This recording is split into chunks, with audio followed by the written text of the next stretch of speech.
कठमुल्ला बोलकर बुरा फंसे जस्टिस शेखर यादव, अब कॉलेजियम ने लगाई फटकार। इलाहाबाद हाई कोर्ट के चीफ जस्टिस शेखर कुमार यादव इन दिनों सुर्खियों में बने हुए हैं। दोस्तों 8 दिसंबर को उन्होंने प्रयागराज में आयोजित विश्व हिंदू परिषद के एक कार्यक्रम में एक ऐसा बयान दिया जिसने पूरे देश के अंदर विवाद खड़ा कर दिया। दोस्तों जस्टिस शेखर यादव ने कहा है कि भारत बहुसंख्यकों के हिसाब से बनाए हुए कानूनों के हिसाब से चलेगा। इस दौरान उन्होंने एक विवादित टिप्पणी की एक विशेष समुदाय के लिए। इसी के साथ साथ उनके इस बयान ने पूरे देश के अंदर हलचल पैदा कर दी। उन्होंने जो एक बयान दिया था वो एक समुदाय को लेकर किया था कि जो देश है वो बहुसंख्यकों के हिसाब से चलेगा, उनके बनाए हुए कानूनों के हिसाब से चलेगा, ना कि देश के अंदर कठमुल्ले हैं उनके हिसाब से चलेगा। दोस्तों मैं आपके माध्यम से पूछना चाहता हूं कि ये जो जज साहब हैं जस्टिस शेखर कुमार यादव, ये इलाहाबाद हाई कोर्ट के चीफ जस्टिस हैं। ये इतने पढ़े लिखे व्यक्ति हैं, ये इतने संवैधानिक पद पर बैठे हैं। कोई व्यक्ति चीफ जस्टिस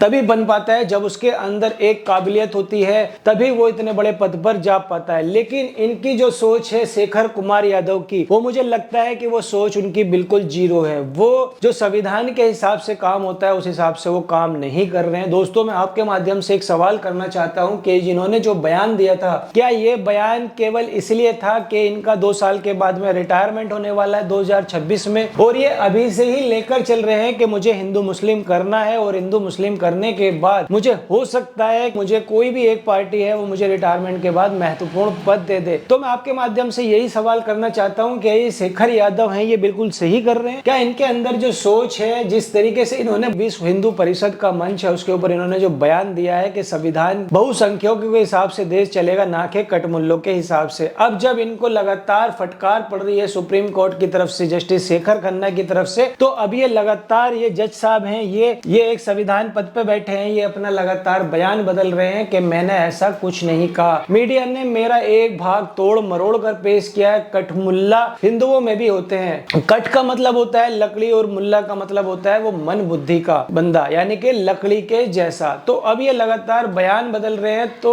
विपक्ष इस पर हंगामा कर रहा है कि इन जज साहब को बर्खास्त किया जाए, इनका जो संवैधानिक पद है वो इनसे छीना जाए। क्योंकि कुछ लोगों का ये भी मानना है कि ये जज साहब हैं, इनकी जो मानसिकता है वो केवल उन्हीं लोगों की तरीके की मानसिकता है जो केवल एक ही विचारधारा पे काम करते हैं। अब कुछ लोगों का ये भी कहना है कि ये जज साहब अपनी कुर्सी पर बैठकर क्या ही फैसले देते होंगे। दोस्तों आपको क्या लगता है कि ये क्या ही फैसले देते होंगे? क्या ये सही कर रहे हैं? क्या ये अपना फ्यूचर तलाश रहे हैं कि मुझे रिटायरमेंट के बाद में एक संवैधानिक पद मिल जाए किसी भी एक राजनीतिक पार्टी में, या ये पहले से ही अपना मन बना चुके हैं कि मुझे सिर्फ एक, जो इन्होंने कहा है बहुसंख्यकों के हिसाब से देश चलेगा, उसी की विचारधारा पर ये काम कर रहे हैं? तो ये तो आने वाले दिनों में ही पता चल पाएगा कि ये रिटायरमेंट के बाद क्या करेंगे और किस पार्टी में ये जाना चाहेंगे, या इनके दिमाग में क्या चल रहा है, या फिर इनकी मंशा आखिर है क्या। दोस्तों जब इस मामले के बाद इसका जो विवाद बढ़ा तो चीफ जस्टिस संजीव खन्ना और उनकी जो 5 जजों की जो बेंच थी, उन्होंने शेखर यादव से मुलाकात करने के लिए उन्हें दिल्ली बुलाया। दोस्तों जस्टिस यादव को कॉलेजियम के सामने पेश होने का आदेश भी दिया गया, जहां उन्होंने अपने बयान का पूरा स्पष्टीकरण देने की कोशिश भी की। उन्होंने कहा था कि उनका उद्देश्य कुछ और था और मीडिया ने उनका जो एक बयान था उसका बयान का एक हिस्सा दिखाकर पूरे देश के अंदर विवाद पैदा कर दिया। सुप्रीम कोर्ट कॉलेजियम ने पूरा स्टेटमेंट सुना, लेकिन वो पूरी तरीके से संतुष्ट नहीं हुए। सूत्रों के अनुसार कॉलेजियम ने उनके भाषण की कुछ अंशों के लिए उनके ऊपर फटकार ली और साथ ही उन्हें यह सलाह भी दी कि वो अपने संवैधानिक पद की गरिमा बनाए रखें। कॉलेजियम ने यह भी स्पष्ट किया दोस्तों कि जब भी आप सार्वजनिक बयान दें तो वो अपने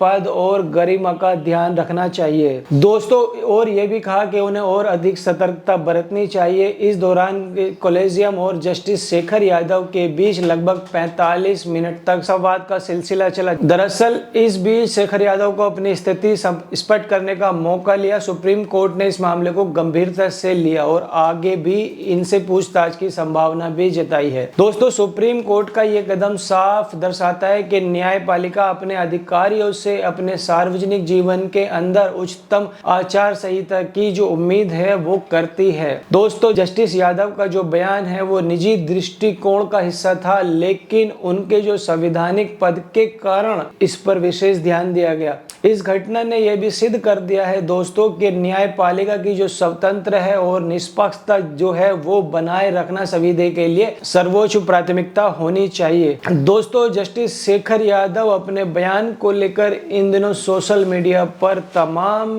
तरीके से ट्रोलिंग हो रही है और टिप्पणी और कमेंट्स का वो लगातार शिकार हो रहे हैं। उन्होंने जिस तरीके से एक विशेष समुदाय के लिए कठमुल्ला शब्द का इस्तेमाल किया था, उस शब्द ने उनकी इस गरिमा को ठेस पहुंचाया, उनके इस पद पर रहने को सवाल के घेरे में डाल दिया। और लगातार जो सवाल है वो सोशल मीडिया पर सुप्रीम कोर्ट हो या फिर आम जनता हो, उनसे पूछ रही है कि क्या इस पद पर रहने के बावजूद इस तरीके का जो बयान है वो बयानबाजी करनी चाहिए। ये देश जहां सेक्युलर होने की बात करता है, वहां पर आप उस संविधान की धज्जियां उड़ाते हुए ये बोलते हैं कि देश बहुसंख्यकों के हिसाब से चलेगा। तो मैं आपके माध्यम से यही पूछना चाहता हूं, क्या ये जज साहब ने बिल्कुल सही किया या जज साहब के जो दिमाग में कुछ और चल रहा है? क्या वो चाहते हैं कि रिटायरमेंट के बाद उन्हें कोई एक संवैधानिक पद मिल जाए राजनीति के अंदर, या फिर उनका आगे का क्या प्लान है? वो तो जस्टिस शेखर यादव ही बता पाएंगे कि वो आगे क्या करने वाले हैं। तो दोस्तों, कैसी लगी आपको न्यूज? आशा करता हूं आपको न्यूज पसंद आई हो तो हमारे टीआईसी न्यूज चैनल को सब्सक्राइब कीजिए, वीडियो को लाइक कीजिए और वीडियो को शेयर करना ना भूलें। तब तक मिलते हैं अदर वीडियो में। जय हिंद।